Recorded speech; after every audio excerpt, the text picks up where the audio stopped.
그렇다면은 내년 우리의 투자는 그 테슬라가 단단하게 중심은 잡을 거고, 이제 나 같은 경우는 루이비통을 선택을 했으니까 루이비통을 지속적으로 조금씩 사면서 그 지키는 투자를 할 거고, 근데 당신은 웹3 쪽에 도전을 해서 어떤 도전적인 투자를 하는 거지, 공격적인 투자.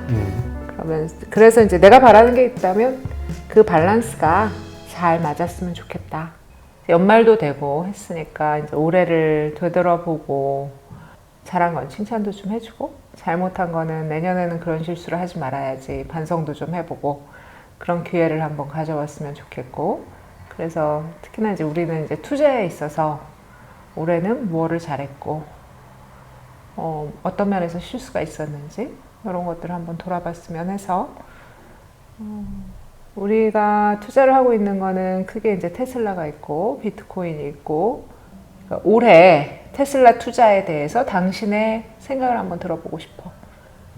뭐 우리는 테슬라를 사실 올해는 뭐 매수도 안 했고 매도도 하지 않았고 그냥 그동안 계속 가지고 있던 수량을 계속해서 가지고 있었고, 하지만 이제 전체 포트폴리오에서 차지하는 비중이 90%가 넘기 때문에 테슬라가 사실 가장 중요한 투자 자산인데, 올해 그 초기에 예상했던 것은 작년에 상당히 많은 상승을 했기 때문에 상당한 폭의 거의 뭐 8배, 9배 상승한 해를 지난 해이기 때문에 그렇게 큰 상승을 기대하진 않았는데 너무 그것은 욕심일 것 같고. 올해? 그리고 우리가 연초에 얘기했을 때는 우리가 연봉상으로 양봉만 나왔으면 좋겠다, 올해는. 그것이 이제 최소 우리가 바랬던 거지, 사실. 그래서 우리가 그 연초에 테슬라가 800 뭐 이렇게 찍고 900 찍고 내려가서 한 500대로 내려갔을 때 그 얘기를 한번 했던 게 기억이 난다. 테슬라는 지금까지 연초 대비 연말에 딱 한 번을 제외하고는 다 양봉이었다. 올해도 그럴 것이다. 뭐 그때 당시에는 이제 500까지 내려갔을 때는 올 연말에 800 회복할 수 있을까? 넘었으면 좋겠다. 그리고 900까지 뭐 전 고점 정도까지만 가도 우리는 만족스러워 할 것 같아. 뭐 그런 얘기를 했었는데 1000을 넘었으니까 또 다시 점점 욕심이 생기고 뭐 그랬었는데, 우리가 테슬라 투자를 하면서 원하는 수익은 뭐냐면 매년 50% 정도 장기적으로 연평균 상승을 했으면 좋겠다라는 것이고, 그리고 우리가 테슬라에 투자를 하는 이유 중에 하나가 테슬라가 세계 시가총액 1위 기업이 될 가능성이 상당히 높다라는 것이기 때문에 지금 테슬라 시가총액으로 봤을 때 5위까지 올라왔단 말이야. 5위까지 올라왔지. 그러니까 그 위에 있는 기업들을 하나둘씩 뛰어넘으려면 그 위에 있는 기업들의 주가 상승률보다 높은 상승을 보여야지만 결국은 1위가 될 수 있겠지. 근데 올해 같은 경우에는 한 50% 정도 상승을 했단 말이에요, 연초에 비해서. 근데 애플 같은 경우에는 40% 정도 상승을 했고. 애플도 많이 했다. 마이크로소프트도 50% 정도 상승을 했어. 근데 구글이 올해 상당히 많이 상승을 했는데 70% 정도 상승을 했단 말이야. 그렇다면 빅테크 기업의 평균 상승률보다 약간 못하네? 평균 상승률 정도 되지. 왜냐면 아마존은 거의 상승을 안 했거든, 올해 같은 경우에는. 그래서 아마존 같은 경우에 작년에 상승을 상당히 많이 한다. 많이 했지. 테슬라 같은 경우에도 작년에 상승을 많이 했기 때문에 올해 아마존 같은 흐름을 보이지 않을까라는 이제 우려가 있었는데 그거보다는 훨씬 잘했고. 그렇다면 2년 평균으로 해서는 그 빅테크 기업의 평균을 넘겠네. 그렇지. 작년에 월등하게 상승을 해서 5위까지 치고 올라왔기 때문에 올해는 조금 쉬지 않을까라는 생각을 했었는데, 그래도 빅5의 평균 상승률 정도 이상을 했단 말이야. 그리고 다행히 이제 애플보다는 더 상승을 해서 그것은 상당히 만족스럽다라고 나는 생각해. 당신은 어땠어? 내가 처음에 유튜브 시작할 때쯤 해갖고 아마 그런 말을 했었거든. 그 테슬라에 대한 나의 느낌은 말썽 많던 자식이 성공해서 돌아온 느낌이라고. 뭐 그래도 성공해서 돌아왔으나 원래 말썽 많이 부리던 녀석이 여전히 말썽은 부릴 거 아니야?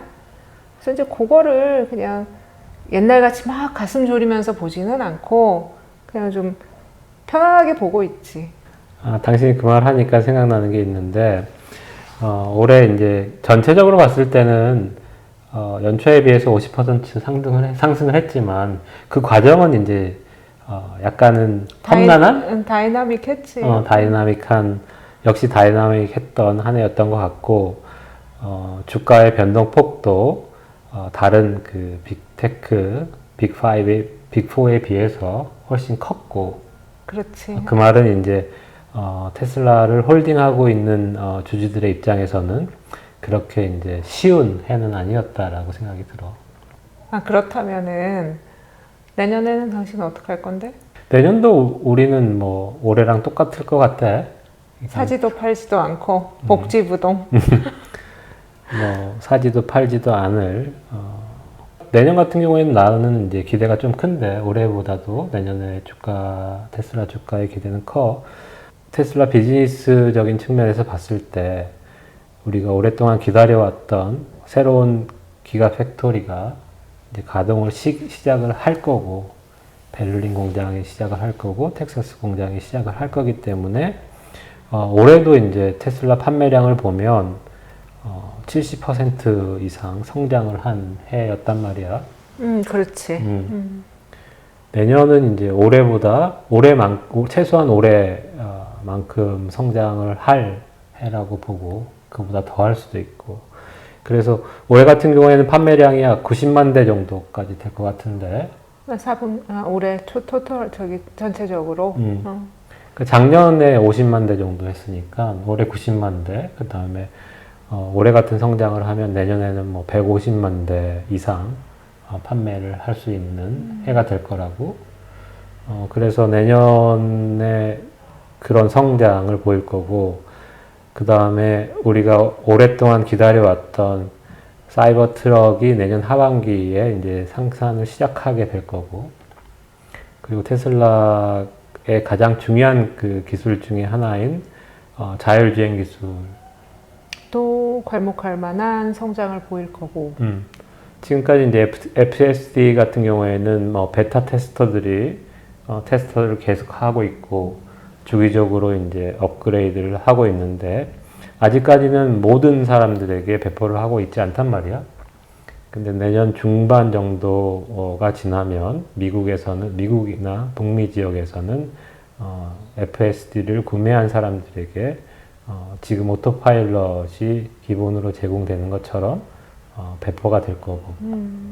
그래서 우리가 이제 퍼블릭 릴리스라고 얘기를 하는데 그것이 이제 실행이 되면 거기에서 나오는 그 이익률, 그것을 비롯되는 그 이익률, 차량 판매당 이익률이 올라갈 거고. 그래서 내년은 정말 이제 기대가 되는 한 해일 거고, 뭐 시장 전체적인 마켓의 분위기만 받쳐준다라고 하면 올해보다는 높은 상승률을 기대할 수 있지 않을까. 그래서 내년은 테슬라를 반드시 홀딩하고 가야 될 시기다. 2022년은 그렇게 얘기를 하고 싶고, 우리도 한 주도 내년에 팔지 않을 거다. 더 사지는? 더 사지도 않을 것 같아. 그게 참 아이러니인데. 그러니까 더 사지 않는 것에 대해서 이제 가끔 이제 문의를 하는 이제 구독자분들도 있는데, 너는 왜 더 사지는 않냐? 이미 포트폴리오의 90% 이상이 테슬라고, 지금 우리가 테슬라를 조금 더 산다고 해도 큰 이제 영향이 없고, 그래서 그것은 단순히 상징적인 것 정도밖에 안 된다라고 생각이 들어서 더 사지는 않을 거고, 요즘 뭐 주식 담보 대출 받아서까지 더 사는 그런 분위기가 테슬라에서 있는 것 같은데 우리는 그렇게까지는 하고 싶지는 않다. 그렇지. 그래서 우리가 주식 담보 대출을 받아서 테슬라를 더 사지 않는 이상 의미 있게 수량을 늘리기는 현금의 유동성이 그만큼 좋지는 않지. 그래서 그것은 이제 상징적인 의미밖에 없을 것 같다라는 생각이 들어서 우리는 이제 매수는 더 이상 이제 고민을 하고 있지 않고 지금 가지고 있는 수량을 계속해서 잘 지켜나가는 그런데 이제 초점을 맞춰서 지켜나간다는 것도 쉬운 일이 아니잖아. 아니지. 올해만 해도 500으로 떨어지고 이럴 때는 물론 우리는 좀 덜 하지. 그게 그래도 믿고 가는 게 있기 때문에 그동안 생사고락을 같이 해서 이제 그래도 그런가 보다 또 올라가겠지 이러면서 기다리지만 만약에 과거였다면 정말 힘들었지. 테슬라가 올해는 작년건 같은 그런 어떤 폭발적인 주가 상승이 있지는 않았지만 50%에 가까운 오늘 기준으로 그런 주가 성장을 보였고, 그렇지만 이제 조금 아쉬운 점이 있다면 그 구글처럼 그 70%에 육박하는 그런 성장을 못 보였다는 거, 그게 좀 아쉬운 부분이지. 아쉬운 부분이지. 왜냐하면 테슬라가 세계 시가총액 1위가 되어야 하는데 우리의 입장에서 봤을 때는 그렇다면 가장 높은 성장률을 보여줬어야만 하는데 주가 상승률 주가 상승률을 보여줬어야만 하는데 그걸 구글을 못 뛰어넘었다는 거, 그게 조금 아쉬운 면이고 그리고 이제 내년 같은 경우는 시장 상황만 받쳐준다면 그 어느 해보다도 훌륭한 어떤 성장이 기대되니까 그에 따르는 주가 상승, 그것도 기대해 볼 수 있겠다. 그게 이제 우리가 내년을 바라보는 관점이고, 그래서 우리는 내년에도 테슬라를 계속 홀딩하면서 갈 거지. 올해 우리 포트폴리오에 변화가 있었지. 그건 이제 애플을 매도를 했어. 근데 애플을 우리가 가지고 있었던 것은 당신이 애플을 좋아하기도 하지만 사실 그 주식을 갖고 있는 거는 어떤 상징적인 의미였단 말이야. 세계 1위 주식을 우리 포트폴리오 안에 넣고 싶다라는 그런 의미에서 우리가 애플을 가지고 있다가 매도를 했어. 마침 돈이 좀 필요한데 좋아는 하지만 우선순위에서 밀렸지. 우리가 10월 말 정도에 돈이 좀 필요해서 어떤 주식을 좀 팔아서 돈을 마련할까 고민을 둘이 토론을 했는데 애플을 팔기로 결정을 했는데, 사실 뭐 전량 다 매도할 필요는 없었지만은 다 매도하기로 결정을 했고, 그 마음은 어떤 거였었냐면 당신이 말했듯이 애플을 가지고 있는 게 우리한테 좀 상징적인 의미 외에 큰 의미가 없었던 것 같고, 그것은 뭐냐면 테슬라가 뭐 우리가 시가총액 뭐 40조, 50조 뭐 이 정도 할 때는 애플하고 격차가 너무나 컸기 때문에 1등 기업을 가지고 있는 것이 상당히 큰 의미가 있었는데, 테슬라가 5위까지 올라가고 1등 기업이 테슬라가 될 것이다 라고 생각을 하고 있고, 그래서 이런 상황에서 애플을 가지고 있는 것이 그렇게 큰 의미가 있을까. 우리 같은 포트폴리오에서 테슬라가 90% 이상이었고 애플이 있는 상황에서 뭐 애플이 한 5% 정도 차지를 하고 있었단 말이야. 지금은 우리 입장에서 애플을 가지고 있는 것이 우리가 투자 원칙이었던 1등 기업 혹은 1등이 될 기업에 투자한다는 의미에서 좀 그 의미가 좀 퇴색된 측면이 있다라고 생각이 됐고, 그래서 전량 매도를 하고 일부는 우리가 써야 될 돈을 쓰고 나머지는 또 새로운 투자 기회를 갖는 돈으로 이제 활용을 하기 위해서 전량 매도를 했는데, 뭐 팔고 나니까 좀 아쉬운 측면도 있긴 하더라고. 나는 좀 많이 아쉽더라. 그래? 사실 뭐 그 애플이 의미가 있는 주식이었지 당신 입장에서는. 왜냐면 주로 이제 당신 생일에 샀기 때문에. 그렇지. 주로 이제 내 생일에 내 자식처럼 산 주식이었는데 그 주식을 뭐 시집장가 보낸 느낌이라 그럴까? 그런 거지. 그리고 또 우리가 팔고 나서 또 애플이 좀 잘 올라서 많이 올랐지. 좀 약오른 측면도 있었는데, 뭐 어떡하겠어. 원래 자식 키워서 남 주는 거잖아. 뭐 그러고 나서 이제 또 약간의 변화가 있었다면 애플을 팔고 나서 우리가 새로운 주식을 사기도 했단 말이야. 나의 생일 선물을 바꿨지. 애플에서 루이비통으로.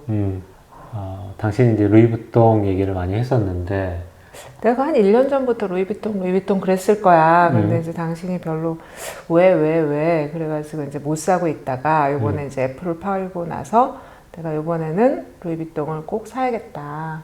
그래가지고 이제 루이비통으로 샀지. 뭐 많이는 아니고 조금 샀는데 앞으로도 나는 루이비통을 계속 조금씩 그러니까 내가 여윳돈이 생기면 내 포트폴리오로 모아갈 생각이고 이제 내가 루이비통을 선택한 이유는 사실 요즘 보면은 테크 기업들은 미국 기업들이 대부분을 차지하고 있고 유럽 쪽에서는 사실 테크라고 할 만한 게 크게 없잖아.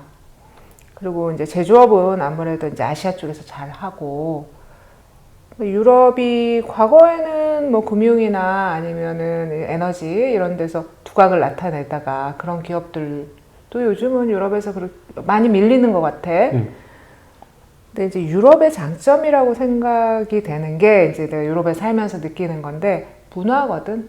화려한 문화, 럭셔리한 문화. 근데 이제 그거를 가장 대표하는 게 루이비통이라는 기업이 아닌가 그런 생각이 들더라고.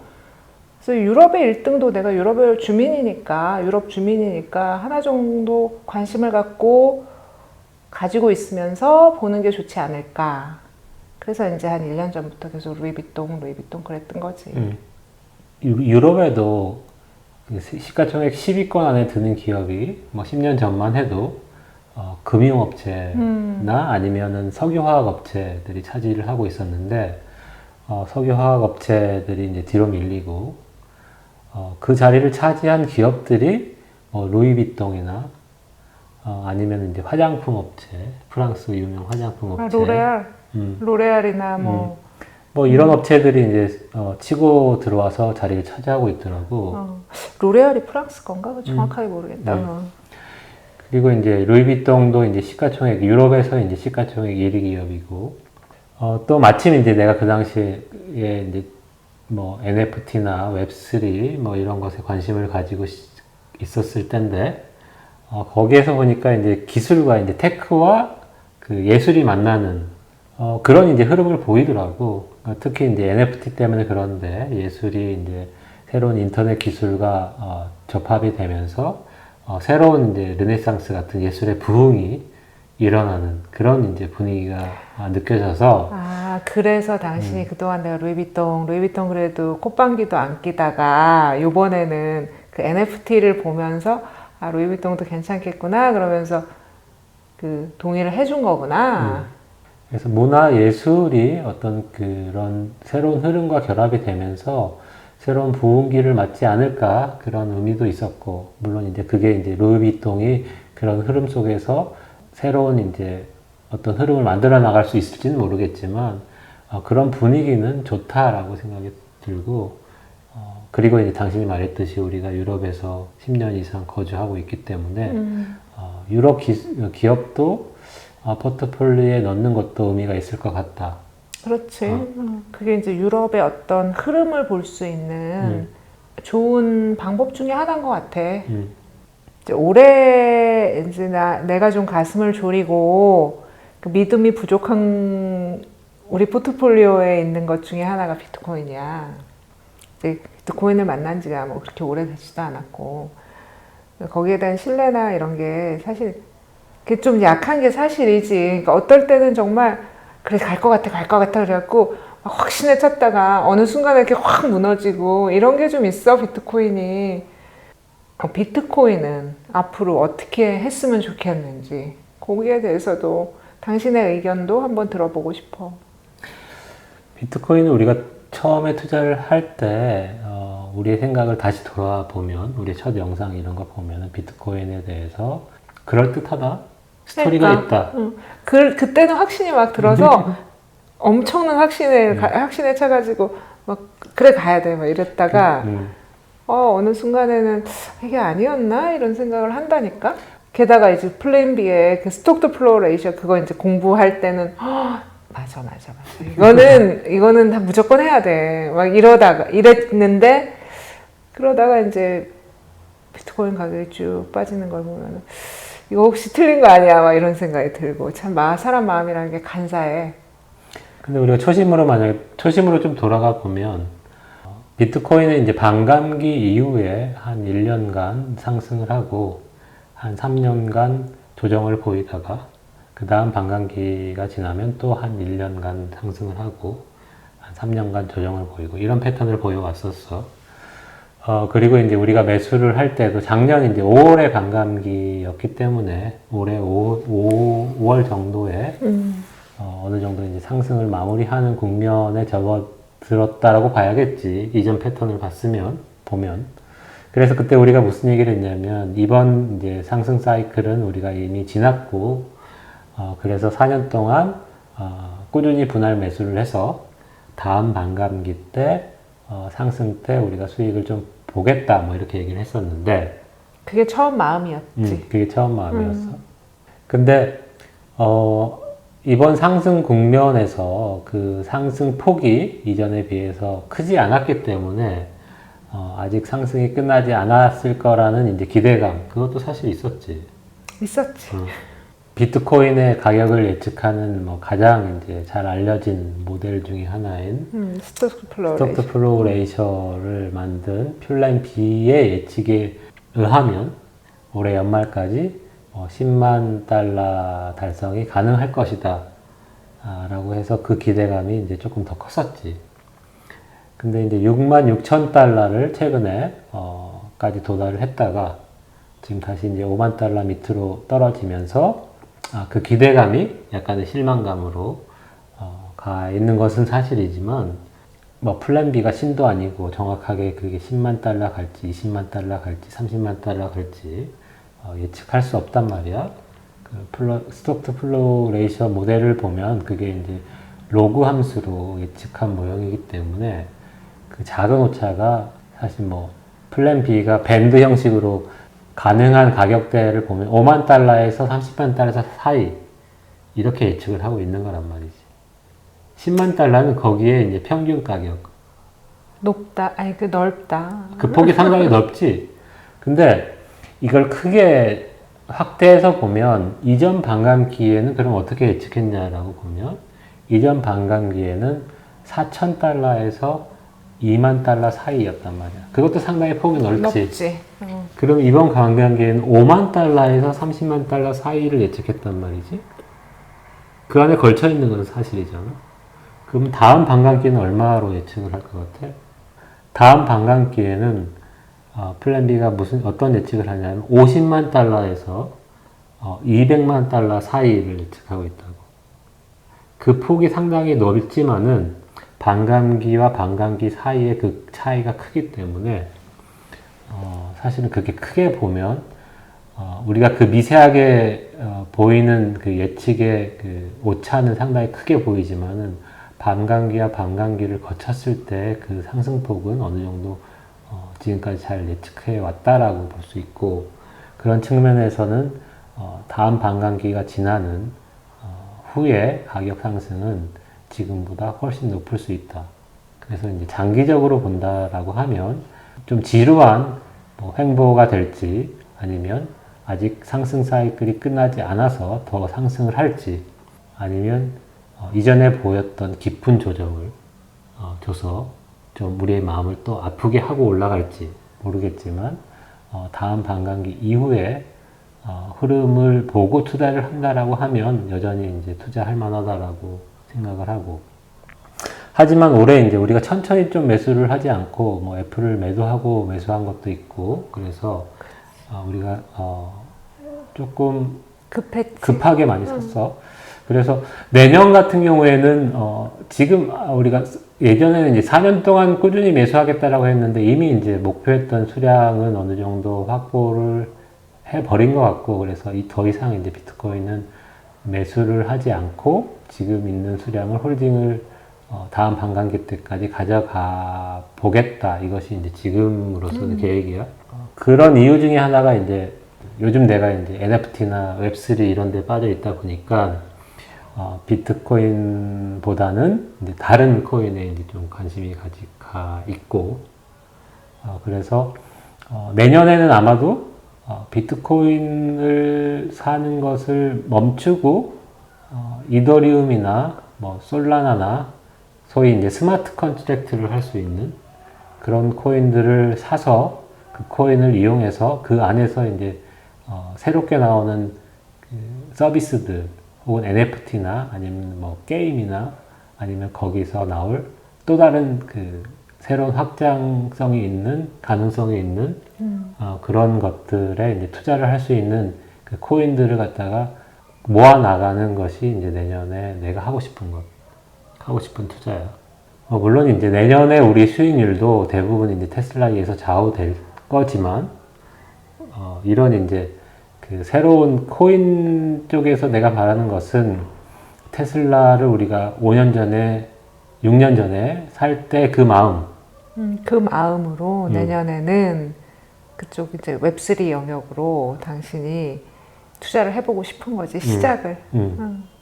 그래서 뭐 사업 몇 년 이제 시간이 지나면 큰 수익으로 돌아올 수 있는 그런 것을 이제 하나 더 마련을 그쪽에서 해보고 싶은 거지. 근데 그 안에 사람들이 만들어 나가는 새로운 것들을 보면, 우리가 닷컴 버블 이전에 우리가 흥분하면서 닷컴에 열광했을 때, 당신이 닷컴 세대잖아.